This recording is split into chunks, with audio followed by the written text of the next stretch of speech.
Welcome to Breakthrough Success.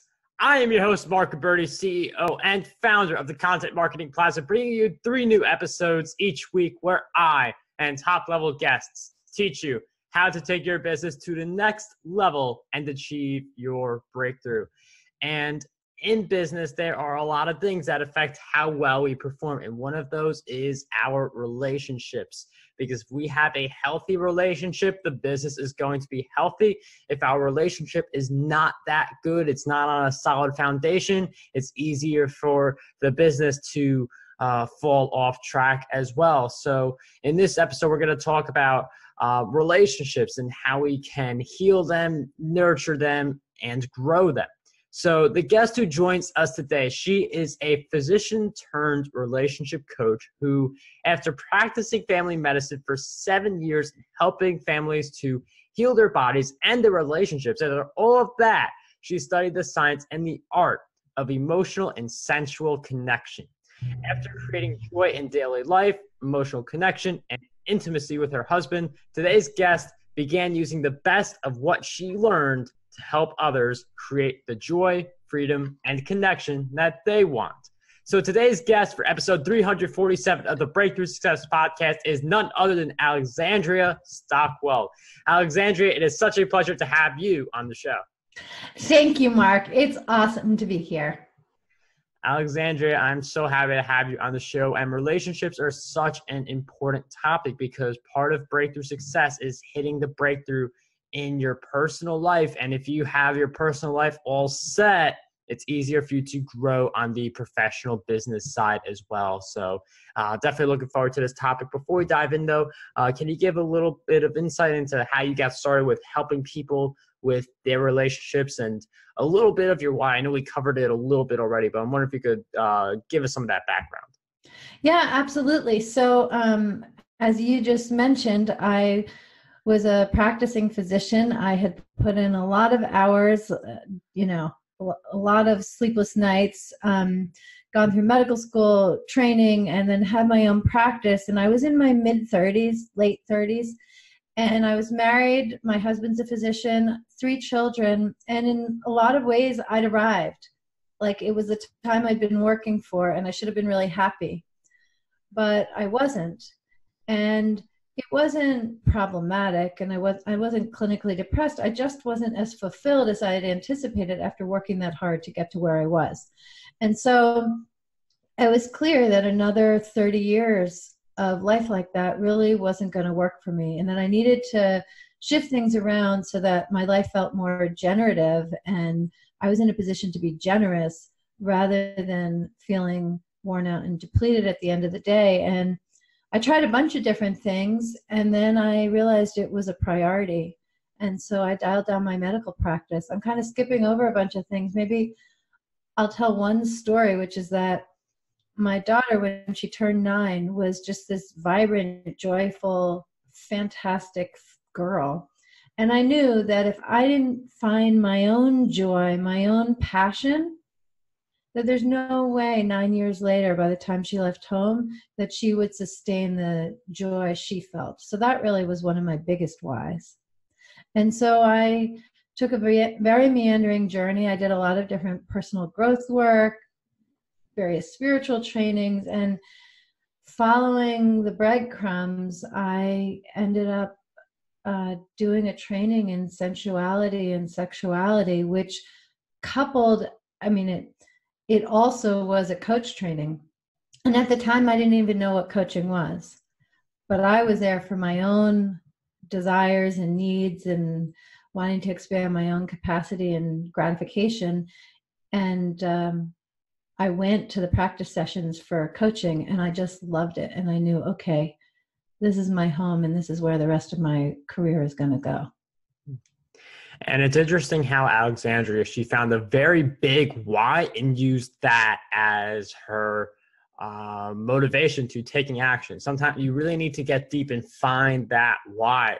And any parent can relate to and understand how that is a very strong why for Alexandria. And another big point there is that she would sometimes get home after her long work and feel like burnt out. And I feel like this is one of the big struggles a lot of entrepreneurs face, where we love our work, but we feel burnt out and then don't have that extra time to give to our relationships. So how can we, like, we love our work. It's not like, because some people, they go to a 9-to-5 job they hate, and they see work as something they hate and necessary, but entrepreneurs love their work. So how can we get the best of both worlds, where we're able to work and grow our businesses, but we're also able to be there for our relationships and grow there as well? You know, I want to just, before answering your question, sit with this point that we love our work, because it's actually really important and really relevant. I loved practicing medicine. I was doing a pediatric ICU rotation. So I was with super sick kids, life and death, and giving it my all. It's completely gratifying to be with people at such intense times. Even though they're sad, there's an intensity that is really fulfilling, and being able to help people in their time of need. And then I'd go home and, you know, one of my children had lost a tooth or had just started crawling. And these were completely normal things that normal parents should be really joyful about. But compared to the intensity of working in the pediatric ICU, I really had to dig deep to find what I think of as normal excitement. But there's a way in which my work life was in Technicolor, and normal everyday life and times at home and running a household felt more like black and white film again. And so one of the things that I really needed to figure out was how to feel that same enthusiasm and gratification in things that relatively seemed boring compared to the excitement and engagement of work. So we're going to talk about that, but I just really want to drive home that I think sometimes we pretend that home is as interesting and engaging as work, and it only is if we do the inner work to make it so. Mm-hmm. Because our relationships are much more of a long-term commitment that require us to really identify our values rather than short-term gains. So in speaking to entrepreneurs, I think the real key is to identify your values. Yeah, I think that's a really great analysis, because if you identify your values, you determine where you want to spend more of your time, because there are some entrepreneurs, based on their value systems, they do want to work for a lot of hours each day, not be home as much, but there are others who they will sacrifice more money in exchange to spend more time with their family, because to go from 6 to 7 figures or something like that, you need more time in your business, and each minute you put in your business, you can't put into relationships. So it is based on the values that you have and based on your systems that impacts what kind of growth you can achieve with your business, as well as the kind of support you can provide for those healthy relationships. Now, there are some people who maybe their relationship is like a little damaged because they've been overworking, or their partner's been overworking, or something like that. And you help people with healing relationships. So I'm wondering, what is the right approach to healing a relationship, and how would that start? Well, the first step, which is really the most important, and it seems very simple, but it's really impactful, is to be curious. Because so often we assume we know what's going on. We assume it's going to be the same old thing it was the last time we discussed it. I think people, until they make a choice to truly be curious, don't typically realize how many assumptions they're making. And the way it works with being curious is, first of all, to ask a deeper question than you're used to asking. So if you're used to saying, "Hey, honey, how was your day?" That's not what I think of as being curious. What I think of as being curious is asking, what was the most exciting moment in your day today? And that opens things up. Or did you have a time today when you felt really frustrated? What was going on? Like, to really ask the deeper question invites more sharing. But the really important thing with being curious in relationships is to be open to whatever the response is. Because I've seen many people where someone will say, okay, I'm going to be curious, I'm going to ask the questions, and then really not be okay with what the answers are. Right. And that means that instead of curiosity, opening things up, creating more connection, more compassion, the opposite happens if you're not actually okay with whatever the answer is. Right. Then in that case, you're just looking for an answer, and you only will be satisfied if you get that specific answer. So it's definitely good to be open to, an answer that could be different from the one you want to hear, or even if you just ask the question and not hope for a specific answer, just take the answer as it is. So I mean, that's a very interesting dynamic, because a lot of people do go for the how's your day, but what's the most exciting part of your day? That definitely ignites a deeper conversation. One of the questions that I do have is, we earlier talked about the work-life balance, and I feel like there are a lot of people who fall in this scenario. When they're working, they feel guilty about not being with their loved ones. When they're with their loved ones, they feel guilty about not being at their work. So for anyone who may be in that situation, what's your advice to getting over that step? It takes us, this question actually takes us right back to values. There's a very interesting study that looks at what has people be happy, because I think we all know that having a great deal of success, a lot of money, or a lot of influence, whatever it is that you achieve, you might end up being happy and you might end up not being happy. And the difference is not the level of success you've achieved, or even whether you have a family or you don't. Like, none of those variables determine whether or not you feel happy. What determines it is whether you're living according to your values. So if you're living according to your values and you have success and you have a family life, you're going to be happy. And if you're not living according to your values, then it doesn't matter what you have in your life, you're not going to end up feeling happy. So I'm saying that because there isn't a one-size-fits-all to the work-life balance dilemma. If someone is feeling guilty, I don't mean just like, oh, I missed my son's baseball game today, but I mean the kind of guilt that you're describing, where like they never feel good enough. They're at work, they love their work, but they feel guilty they're not at home. They're at home, they love their partner, children, but they feel guilty they're not getting work done. If you're living that way, I think the very first thing to do is to really clarify for yourself what your values are. And there's actually a great way to do this. To first write down what your values are, and then with each one, name a few ways that you're experiencing that value. So for example, what's a value you have, Mark? Taking action, bias towards action. Okay, bias towards action. Beautiful value.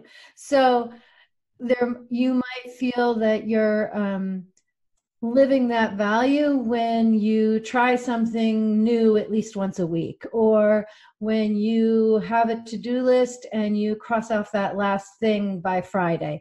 There are very specific ways in which that you can identify whether or not you are, when you're experiencing living that value. And you can do that with every kind of value. If you have the value of peace, I don't know that that's a great entrepreneurial value, but some people have the value of peace. Then if that's your value, go ahead and put it down. I feel peace when I'm sitting in my yard during daylight hours. I feel peace when I'm watching my child sleep. Like, whatever it is, you need to identify your values and then identify at least 5 experiences that are expressions of that value, and make sure that your days include whatever is on your list. And I think if someone actually goes through this process, they won't feel guilty anymore. They may rearrange their work life or their family life, but they won't feel guilty if they're actually living according to the experience, creating the experiences that align with the values they have.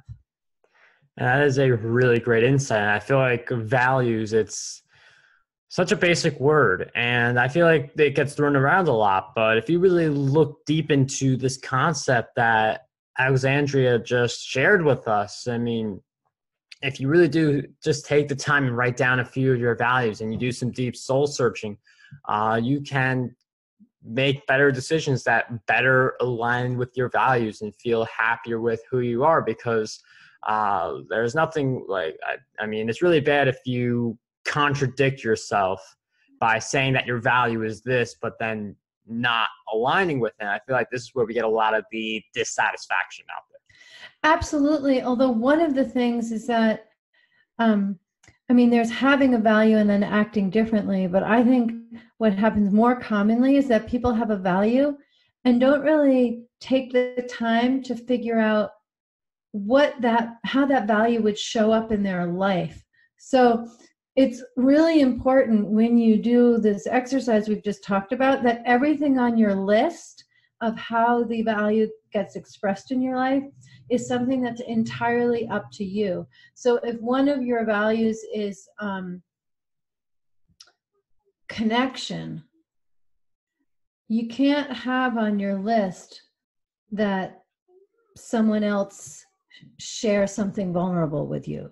That is a great way to feel connection if someone shares something vulnerable with me.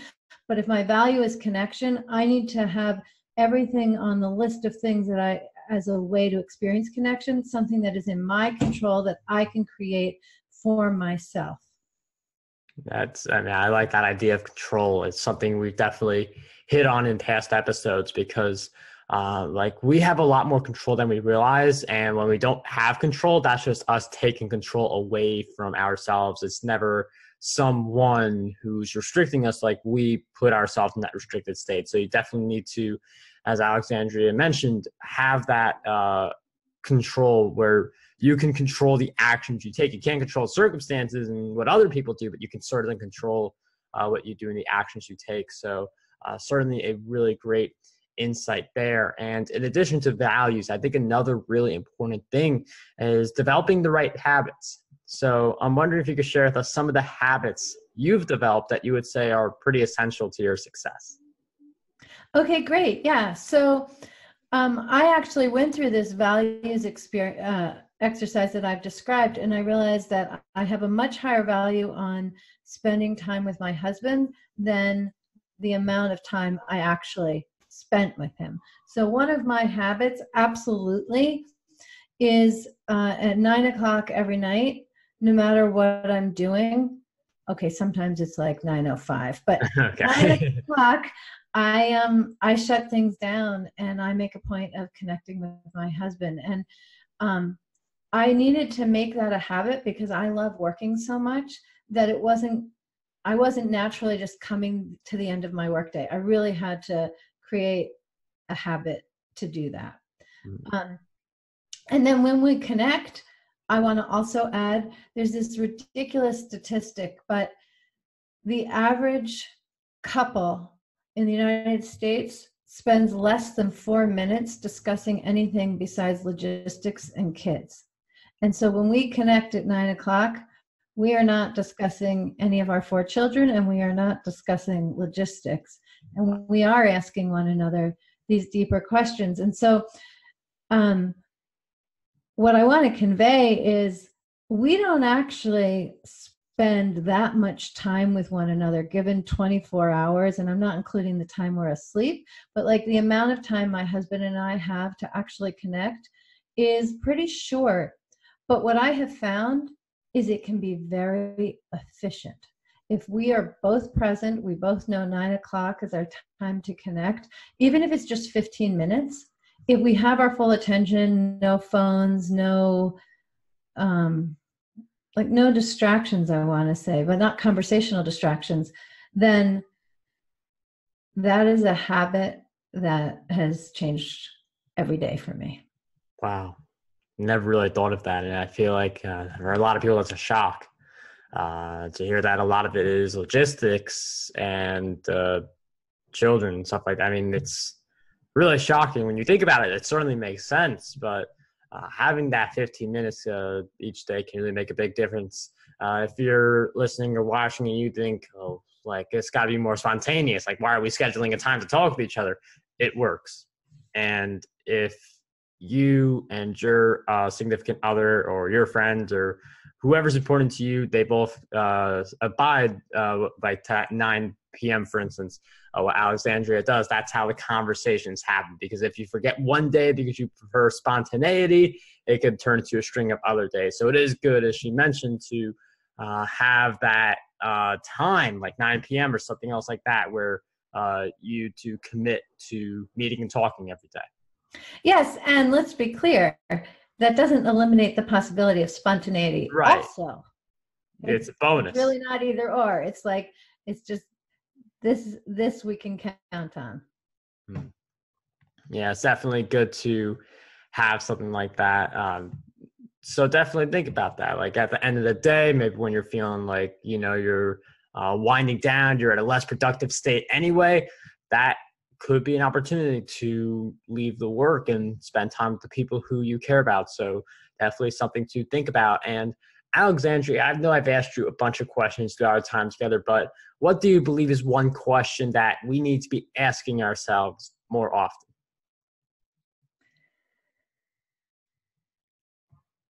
I think a question that we need to be asking ourselves more often, both in the work context where this question is a little familiar, but also in our most intimate relationships where it's not so common, is how can I bring more of myself to this situation?